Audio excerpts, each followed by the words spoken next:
আমার জন্য একটা ঘর দিলে খুব ভালো হইতো। বর্ষাকালে অনেক পানি ভেজি পড়ে, থাকতাম পারি না, রান্না বান্না করতাম পারি না, কিছু করতাম পারি না।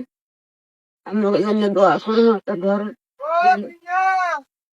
নানি কিন্তু অনেক অসহায়, দেখেন এই যে ঘরের অবস্থাটা কেমন হয়ে গেছে। তো আমি নানির জন্য সবার কাছে একটু রিকোয়েস্ট করি যে নানিকে যদি এত সুন্দর ঘর উপহার দেওয়া যায়। তো তো নানি আপনি খুশি হয়েছেন? খুশি হইতাম যে। তো যাই হোক, এরকম ভিডিও যদি ভালো লাগে অবশ্যই ভিডিওগুলো বেশি বেশি শেয়ার করবেন, যেন আমি এরকম অসহায় নানীদের পাশে দাঁড়াইতে পারি। আর মেয়েরা প্রতিবন্ধী আছে।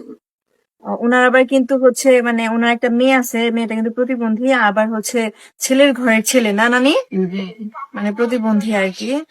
তো যাই হোক, নানির জন্য একটু সবাই ঘরের ব্যবস্থা করবেন। আমি মন থেকেই চাই যে নানিকে যেন একটা ঘর উপহার দেওয়া হয়। নানির জন্য রোজার ইফতার নিয়ে আসছি, দেখেন। আর এই নানিকে হচ্ছে এই ইফতার গিফট করছে হচ্ছে নিউ ইয়র্কের এক আপু।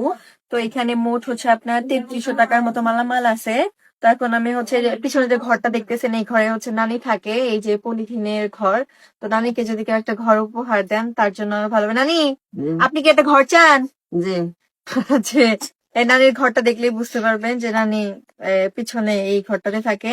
নানির জন্য এখানে 1 বস্তা চাল, মানে রোজার যা যা লাগে টুকিটাকি। তো নানির জন্য আমি এখানে সব নিয়ে আসছি। যে এখানে যে আপু দিছে সেই আপু হচ্ছে নিউ ইয়র্কের আপু, বলছিল যে হচ্ছে কি জানা তুমি গরুর মাংস দিও। তা আমাদের এখানে তো প্রতিদিন গরুর মাংস মানে পাওয়া যায় না।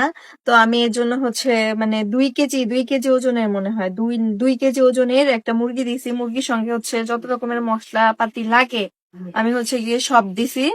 যে আমার বুঝলে ইত্যাদি দিছে সে কি আল্লাহ পছন্দ করে আল্লাহ গিরি বাঁচাবো, আল্লাহ ঠিক মানবো।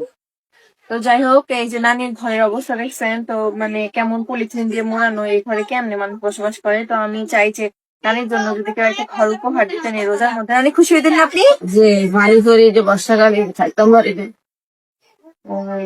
মানে অনেক কষ্ট হয়।